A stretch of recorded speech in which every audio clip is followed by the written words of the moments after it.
I want to talk to you about the meaning of life, and I'm going to get there through your digestive tract, or more specifically, your outputs. I'm not joking, and I'm not being gross for the sake of it. I mean, every morning you get a status report on a billion-year-old process that's the same process running the stars, the cells, the whole turning of things. It's about taking something in, making meaning of it, and becoming something new, then letting the rest go. Your toilet bowl is a tiny window into the mind of the cosmos. When nothing comes, when you're straining, when it's been days, when it's little hard rabbit droppings, it's not a plumbing failure. That's your Galactic status report telling you there's something somewhere in your psyche you will not let move. Learning to read that report and to clear what's stuck is the same skill as getting unstuck in anything else in life. How do I know this? Well, 20 years or more of germanische Heilkunde has really helped, but I also worked this out by spending 3 weeks building a custom application using AI. Nature makes no mistakes, and your symptoms are no exception. Welcome to Mind Over Symptom, where we uncover the deeper pattern. Apparently, it's a running joke for many health practitioners that so many patients are absolutely obsessed with their poop. People bring photos to show and find out what that means. We've all been taught that constipation is a plumbing problem. It means there's something wrong with the way your insides are working. You were taught that your gut is basically a pipe, and a good poop is a question of getting the inputs right. So enough fiber, enough water, enough magnesium, maybe a regularity app or a system, a cleanse when things get really backed up. Well, all of that is probably a big part of why you're still constipated, to be honest. Digestion isn't a plumbing problem, because your gut isn't a pipe. Your gut is the core of your being. And it's been running the exact same routine for at least 500 million years. The gut system is not just something that's been running on your food, but on your entire life, on your entire physical existence. Once you see what that routine actually is, your constipation stops being a mystery and starts being a message that you can read. And once you can read it, you've got the option of healing it.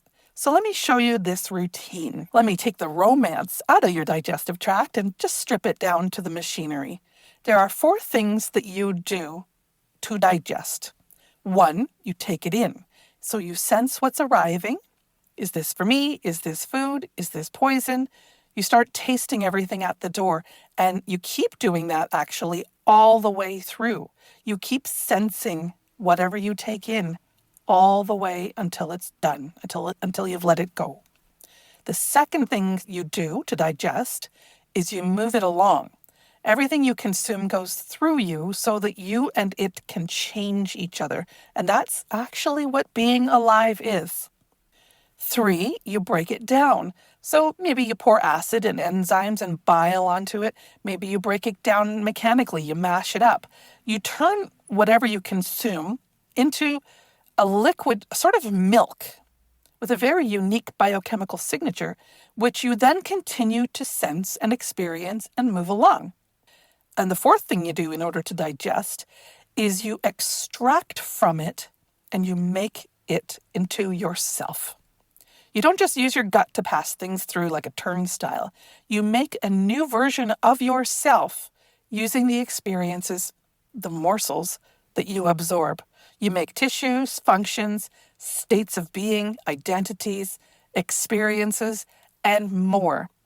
Something is actually different afterwards. So take it in, move it along, break it down, extract the value to produce change. In, through, change, build. That's the entire original repertoire of a living organism. Now, here's the cool thing about this. Everything else that you are is actually a specialized version of one of those 4 original functions. Your skin, your muscles, even your newest, most sophisticated brain tissue doing your relationships and your self-worth. So your cerebral medulla, cerebral cortex, all of that is actually specialized gut. Your bowel isn't the crude basement of your body. Your digestive tract is the core of your physical being. That's why constipation isn't a plumbing issue.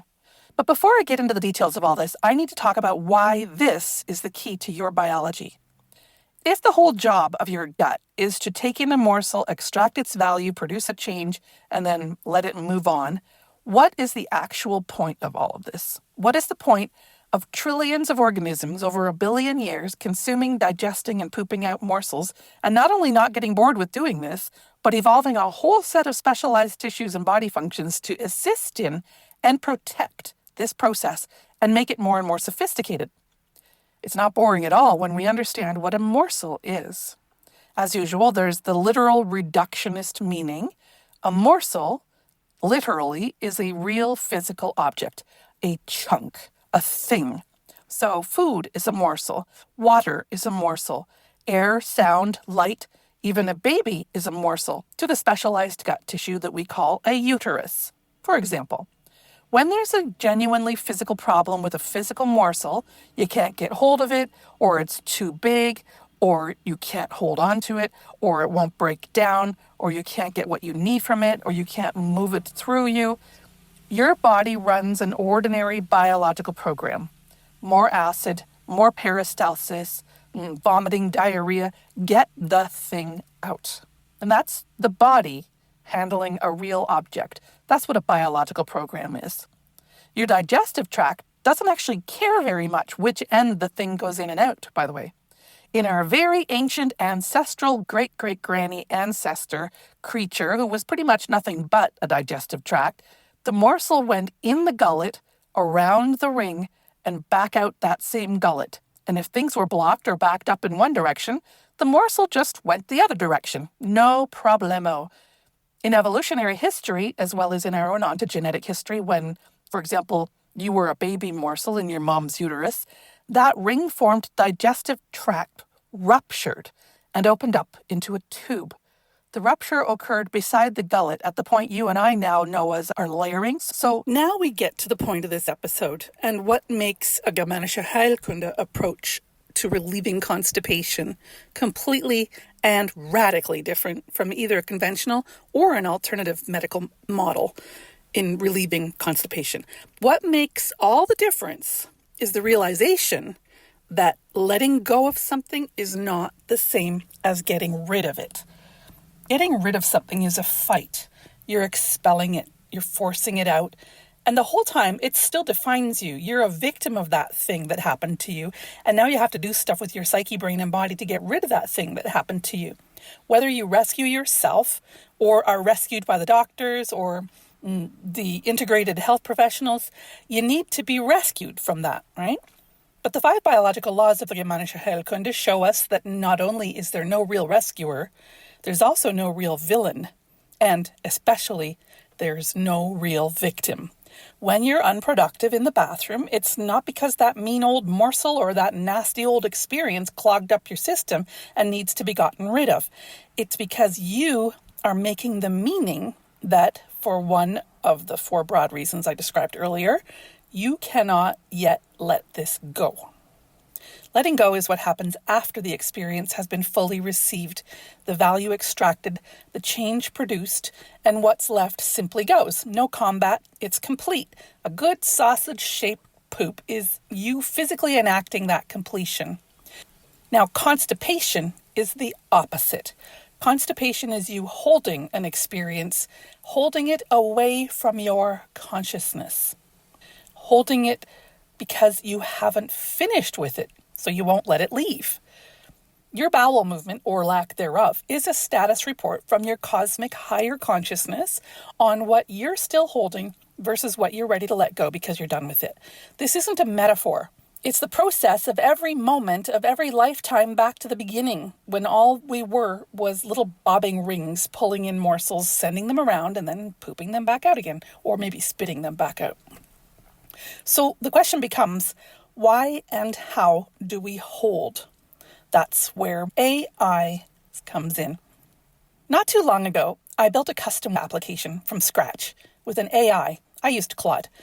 And I've spent decades fighting with technology, getting subsumed by it, forced into its logic.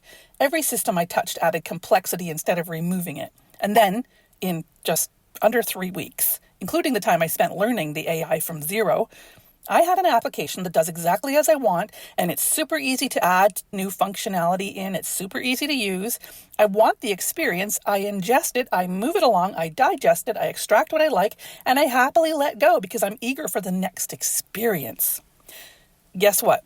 I had diarrhea multiple times through this process, not because I was particularly constipated, although I have gotten that way about online tech stuff lots of times in the past when I just can't get what I want out of it and have to get through so many annoying morsels of tasks and settings and copying and clicking and backing up and the virus morsels and the hacker morsels and trying to somehow make my stuff fit into a content management system or other application already built for some other generic technological experience that I don't particularly care to regurgitate.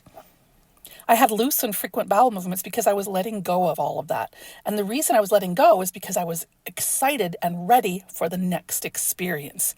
I actually first understood how this works a couple of decades ago. I'd been learning the Germanische Heilkunde for a few years at that point, but I didn't understand what was taught as the indigestible anger conflict. I didn't understand how being mad makes us constipated. One day I was at a plaza. I can't remember why I was there, but it had a dollar store, it had a liquidation store. It was a discount kind of a plaza. There was a discount bookstore, a couple other low-cost budget type stores. I think there was a Giant Tiger, which is a Canadian discount department store. Anyway, there was a sidewalk sale going on too. So not only were there all these already low-priced morsels, but on this day, they were super duper duper ultra cheap. And I happened to be staging my house to get ready to sell it. So I started going around grabbing little decoration things and, fancy towels to hang out, generic looking books to put on my new little shelving unit. I was having a blast. It was like, yay, free stuff, exactly what I needed. And here it is. Suddenly, I had to go to the bathroom so urgently that I had to leave. And that's when I got it. Indigestible anger doesn't really mean anger. It means I want this condition or thing or situation to be done. I want it gone. I'm finished with this experience and I'm ready to let it go. And nothing makes you ready to let an experience go more than a fresh, exciting, new experience or set of experiences. But also, literally, if there are a bunch of morsels that you want, in my case, books, craft supplies, decor items, a great deal on fresh produce, it doesn't matter. If it's a thing I like and there's a great deal on it and there's a great supply on it and I have this intention to go and get that, then what happens is we empty out in order to be able to take in those new morsels. So I recognized that this was happening a little while back with the new custom application I was making with AI. I was so ready to let go of everything I'd been trying to get through, trying to make work properly, fussing with, digesting, extracting, managing hundreds of posts and tagging and categorizing. Just can't move on because there's still more to be done with this one, And I just dumped that. And I made a fresh new thing that did exactly what I wanted and nothing else. And then boom, moving on to the next thing. Okay, what has this got to do with resolving constipation? It's called the context window. An AI like Claude, for example, has two kinds of memory. There's its training, everything it ever learned, the entire vast store, frozen and stable, and always there in the background. In the AI of your psyche, brain, and body, your biocomputer, that training is your long-term memory. It's everything you've ever lived and learned, but it's also everything written into your DNA by every ancestor before you, as well as by all of your former versions of you. And it's enormous. It makes the AI of Claude look like a floppy disk. Anyway, that is also settled long-term phylogenetic memory. You don't think about it, you just are it. So that's your training or long-term memory. It's processing about 11 million bits per second. And then there's the context window, the desk that the AI is actually working at right now, the live conversation. It's the active thinking that's happening. And it's finite. It has edges and limits. You can only fit so much on that desk before things start to slide off, jam up. The conversation degrades. You can't find things. It's messy. When you give your context window a huge vague command with no clear request, when you pile irrelevant junk onto the desk, when you open conversations and never close them, the coherence degrades. The oldest things slide off the edge, the whole system struggles. That's not a bug. That's just what a finite working space does when you overload it. And now the one crucial difference between you and a computer is when a dry computer's context window overloads, it just gets less coherent and it doesn't really care. When yours overloads, that's a DHS, a Dirkhammer syndrome. Constipation is you with 14 metaphorical apps and 92 metaphorical browser tabs all open. Many people get this wrong. A DHS is not a shock done to you. It's not like a blow you absorbed. It's not an experience that happened to you. A DHS is a meaning you are making with your psyche. You make the meaning unconsciously that you have to keep these 14 metaphorical apps and 92 metaphorical tabs open, because if you don't, your existence is going to be threatened. But instead of degrading and falling apart like a dry computer system, your biocomputer creates a special biological program to rewrite your biology. Or to be more accurate, more precise, you create a special biological program with your biology. You actually rewrite your own long-term memory. You edit your database. So let's look at why. Let's get into the gut proper. You can use this template for understanding all tissues and functions of your biology. There's really one core conflict. This experience isn't how I want. It's got two primary flavors. I want this experience and it's not happening, or I have this experience and I don't want it to be happening. So I want this experience in, or I want this experience out. The point in your gut where this switches over is right around the duodenum, just past the stomach. From the duodenum area up, it's mostly about wanting the experience in. We call those starvation conflicts. From there down, it's mostly about wanting the experience out. We call those indigestible anger conflicts. But right at that middle, the beginning of the small intestine, basically it's both. It's starvation and indigestible anger. If you put those together, the feeling is it's a craving and deprivation kind of a feeling. It's anger about not getting what I want. Anger about starvation. And this is a processing problem.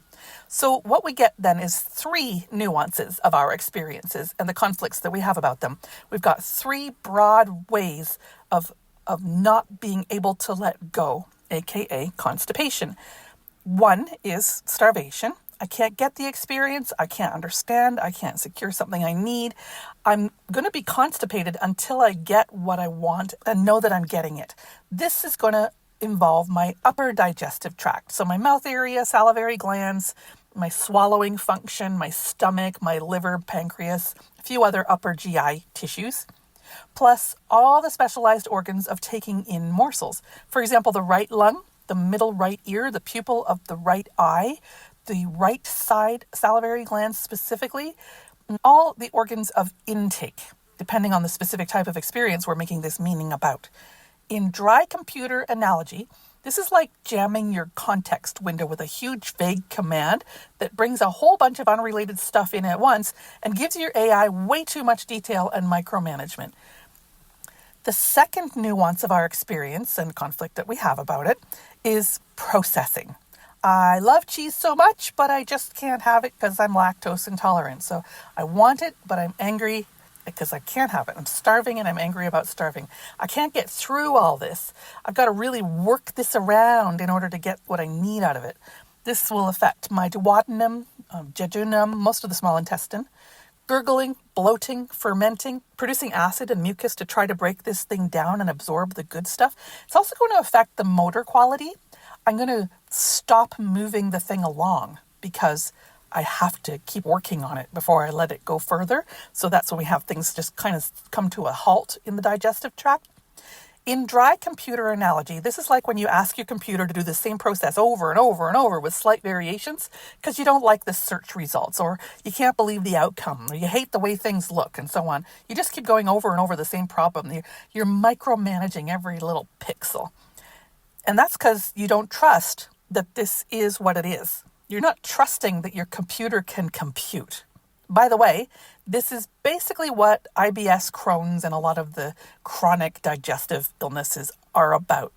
It's a processing problem in which we just keep recreating the same experience over and over because better the devil we know.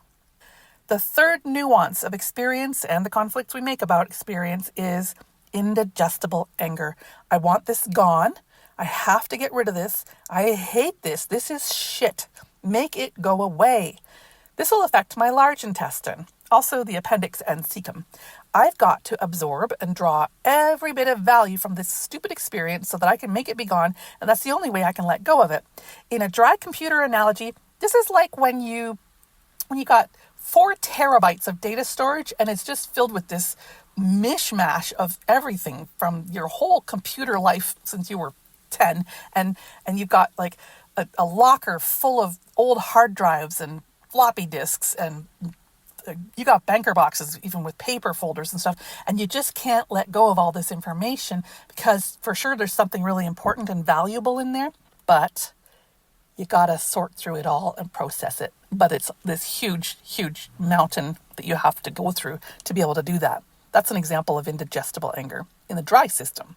So that's my claim and my analogy. Those 3 flavors of constipation again: starvation at the top, deprivation in the middle, which is starvation plus indigestible anger, and then indigestible anger at the bottom end. And because every other issue in your body is a specialized version of this same gut, every biological conflict that you can have is, underneath, a variation of one or more of those 3. So we got self-worth, territory, attack, can I even move? Dress it up however it works in your life.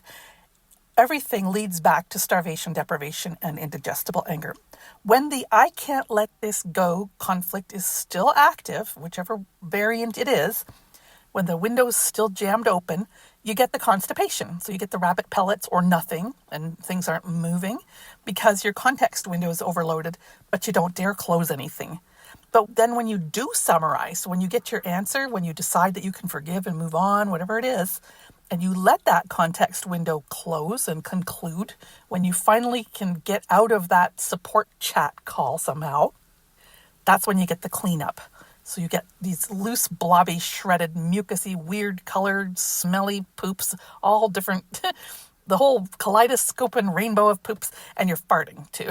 So people panic and they think they're sick at this point, but they're not. They're just finished something and they're letting it go. The cache is being flushed out. And the epicrisis, that's the hard reset. You need this. You need a turnaround to get out of the special biological program and move on to a new evolved version of yourself with this all behind you. That epicrisis is like a test. And what happens is you experience liquid, urgent, explosive, cramping.